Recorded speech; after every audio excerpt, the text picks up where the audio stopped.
Mengapa kami harus menerima Anda? Duh, kenapa ya? Hai, saya Sheila. Saya adalah HR Business Partner di Greens. Dan kali ini saya akan sharing terkait menjawab mengapa kami harus menerima Anda. Dan pertanyaan interview lainnya. Dalam interview, kita tentunya mau menunjukkan sisi yang terbaik dari diri kita. Tapi terkadang, ketika menjawab pertanyaan, kita bisa jadi malah ternyata kemana-mana dan tidak sesuai dengan fokus dari tujuan interview itu sendiri. Atau justru malah ngeblank karena overthinking. Nah, supaya nggak ngalamin hal-hal seperti itu lagi, yuk kita bahas.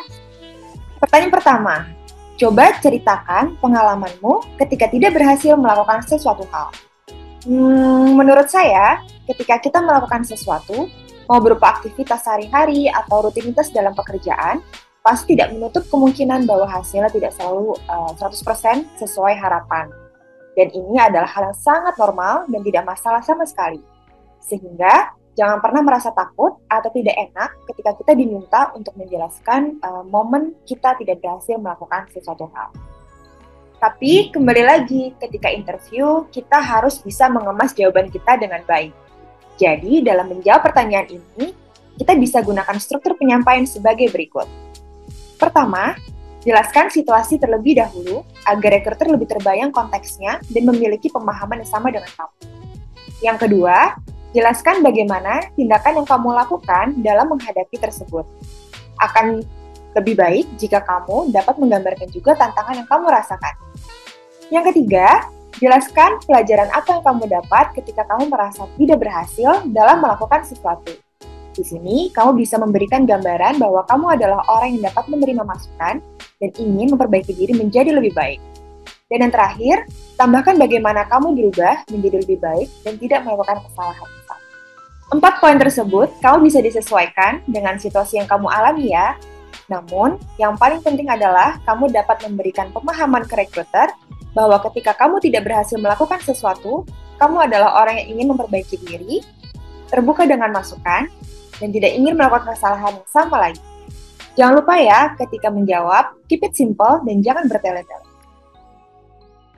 Ya, pada saat kuliah, saya pernah menjadi ketua untuk memimpin komunitas dan mengumpulkan teman-teman satu kampus yang tertarik untuk pertukaran pelajar ke luar negeri. Situasi ini tidak mudah karena tidak semua mahasiswa memahami secara penuh apa itu pertukaran pelajar. Di saat itu, yang saya lakukan pertama adalah membuat informasi tentang pertukaran pelajar ke luar negeri, caranya seperti apa, keuntungannya apa saja, sehingga membuat orang yang membaca itu tertarik untuk bergabung. Setelah itu, hal tersebut saya laksanakan, dan ternyata masih banyak mahasiswa yang tidak mengerti dan belum tertarik untuk bergabung. Saya akhirnya mengulas kembali, ternyata tidak semua informasi yang saya buat itu disalurkan dengan baik di media yang benar. Dari situ saya belajar ke depannya untuk lebih teliti lagi sehingga tidak mengulangi. Pertanyaan kedua, coba ceritakan pengalamanmu ketika kamu tidak setuju dengan atasan atau senior.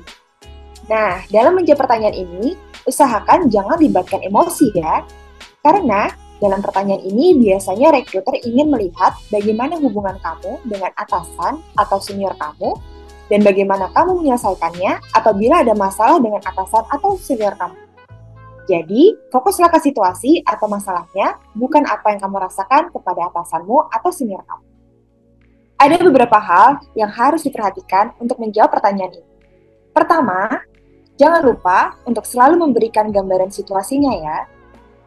Kedua, jelaskan secara spesifik dalam hal apa kamu tidak setuju dengan senior atau atasan kamu.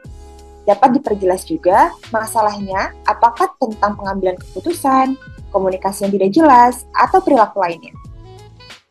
Ketiga, jelaskan perspektif kamu. Kenapa kamu merasa tidak setuju dengan atasan atau senior kamu? Ini penting agar rekruter bisa memahami proses dan cara berpikir kamu. Kalau kamu memahami perspektif atasan kamu, hal ini boleh kamu jelaskan juga secara singkat untuk menunjukkan bahwa kamu terbuka untuk mempertimbangkan situasi dari perspektif mereka. Keempat, jelaskan langkah atau solusi apa yang kamu lakukan di saat menghadapi situasi seperti ini. Lalu, yang terakhir, Kamu bisa tambahkan juga apa yang kamu pelajari dari situasi yang kamu hadapi. Pada saat saya memegang proyek sebagai ketua komunitas pertukaran pelajar ke luar negeri di kampus, saya bekerja sama dengan senior saya yang sudah lebih dulu menjalankan komunitas ini. Dengan kemampuan dan pengalaman senior saya yang lebih banyak, timbullah ketidakcocokan di antara kami dalam mengambil keputusan. Saya juga memberitahu senior saya secara langsung kenapa saya tidak setuju dengan keputusan yang dibuat. Dan saya juga berikan data untuk mendukung perspektif saya ini. Akhirnya, kami sepakat apabila dibutuhkan untuk membuat keputusan, kami harus berdiskusi terlebih dahulu, sehingga keputusan yang dibuat akan jauh lebih efektif. Dengan situasi ini, saya menyadari bahwa komunikasi adalah hal yang sangat penting. Pertanyaan ketiga, mengapa kami harus menerimamu? Pertanyaan ini merupakan salah satu pertanyaan yang paling sering diberikan oleh rekruter pada saat interview. Jadi, dalam menanggapi pertanyaan ini, jangan panik ya. Kamu dapat menjawab pertanyaan ini dengan menunjukkan kemampuan kamu dan kontribusi apa yang kamu akan berikan ketika berhasil masuk ke perusahaan. Kamu bisa lakukan 3 poin ini. Pertama, hal yang wajib banget kamu ketahui, dan ini jarang sekali dilakukan, adalah memahami detail dari pekerjaan atau posisi yang kamu lamar. Seperti, skill-nya apa saja yang diperlukan, kualifikasinya apa saja, dan apa saja yang dilakukan oleh posisi ini. Untuk mengetahui detail dari pekerjaan yang kamu lamar, kamu bisa mencoba untuk mencari detailnya di Google. Misalkan, Job Description for Event Project Associate Role. Pasti akan banyak referensi yang kamu dapatkan, atau biasanya dalam job posting yang di-share oleh recruiter juga sudah tertulis secara singkat. Tetapi, apabila kamu masih merasa kurang jelas, pada saat sesi interview, kamu juga bisa bertanya ke recruiter secara langsung, namun akan lebih baik, kamu juga sudah mencari tahu terlebih dahulu, sehingga kamu memiliki gambaran yang lebih banyak. Kedua, setelah kamu memahami detail pekerjaan atau posisi yang kamu lamar, maka selanjutnya kamu dapat menjelaskan skill atau pengalaman apa saja dari kamu yang sekiranya dapat mendukung posisi yang kamu lamar. Usahakan untuk menjelaskan bagian ini sespesifik mungkin ya. Ketiga, tunjukkan rasa antusias kamu untuk mendapatkan posisi ini. Di sini, kamu dapat memperlihatkan keinginan kamu untuk berkontribusi mendukung visi dan misi perusahaan. Dalam menjawab pertanyaan ini, akan lebih baik kalau kamu menjawab dengan percaya diri, dan hal tersebut menunjukkan bahwa kamu benar-benar yakin dan ingin mendapatkan posisi yang kamu lamar. Terkait posisi yang saya lamar sebagai Event Project Associate, saya sebelumnya memiliki pengalaman menjadi ketua proyek di komunitas kampus. Saya yakin saya adalah orang yang tepat untuk mengisi posisi ini. Dikarenakan saya sudah terbiasa menyusun persiapan acara dari perencanaan sampai dengan eksekusi. Dan juga terbiasa bertemu dengan orang dengan skala yang besar di atas 100 orang. Dan saya memiliki networking dan cara komunikasi yang baik. Saya sangat tertarik dengan posisi ini di PT Greens Indonesia Group, dan saya ingin berkontribusi secara langsung untuk menjadi salah satu bagian dari perusahaan. Pertanyaan keempat, apa pencapaian terbesar kamu hingga saat ini?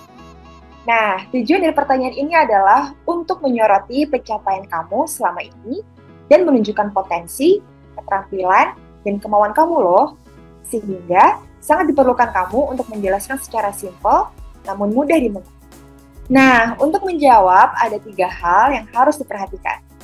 Pertama, ceritakan pencapaian yang memang relevan atau ada kaitannya dengan posisi yang kamu lamar. Kedua, jelaskan pencapaian kamu secara lengkap, disertai dengan tantangan dan peluang yang kamu alami. Ketiga, paparkan secara spesifik apa tindakan, keterampilan, dan kualitas dirimu yang berkontribusi terhadap pencapaian ini. Misalnya, kepemimpinan, pemecahan masalah, analytical thinking, dan yang lain-lain. Salah satu pencapaian saya yang paling signifikan adalah menjabat sebagai ketua komunitas pertukaran pelajar di kampus. Kami menghadapi tantangan, di mana minimnya pengetahuan dan kurangnya keinginan mahasiswa untuk bergabung ke komunitas yang saya pimpin. Melihat tantangan tersebut, saya memutuskan untuk memimpin dan mengembangkan dan mengimplementasikan strategi baru untuk diterapkan agar menambah pengetahuan lebih luas lagi tentang pertukaran pelajar ke luar negeri dan membuat mahasiswa menjadi tertarik untuk bergabung. Yang saya lakukan adalah pertama, saya membuat video pendek yang menjelaskan apa itu pertukaran pelajar, apa manfaat yang bisa kita dapat apabila bergabung di komunitas ini. Dalam video tersebut, saya juga memasukkan animasi agar lebih menarik. Dan video tersebut saya unggah di sosial media seperti Instagram atau TikTok. Setelah video tersebut saya unggah, ternyata saya melihat banyak sekali yang bertanya lebih detail di kolom komentar. Dan yang melihat video saya ada di atas sekitar 200 orang. Nah, kita sudah sampai ke pertanyaan terakhir. Apakah ada hal lain yang ingin kamu sampaikan? Nah, untuk ini adalah kesempatan terbuka bagi kita untuk menyampaikan poin-poin penting yang mungkin terlewat sebelumnya. Atau untuk menanyakan hal yang belum 100% kita pahami. Misalkan seputar posisi yang dilamar atau tentang perusahaan itu sendiri. Ada 3 hal yang perlu diingat ketika menjawab pertanyaan ini. Pertama, kamu bisa mulai dengan mengucapkan terima kasih atas kesempatan yang telah diberikan. Kedua, jika ada hal yang belum tersampaikan atau ada hal yang ingin kamu tekankan kembali, misalnya terkait minat atau kesungguhan kamu untuk masuk ke perusahaan, kamu bisa menyampaikan kepada recruiter, ingat, straight to the point, dan jangan bertele-tele.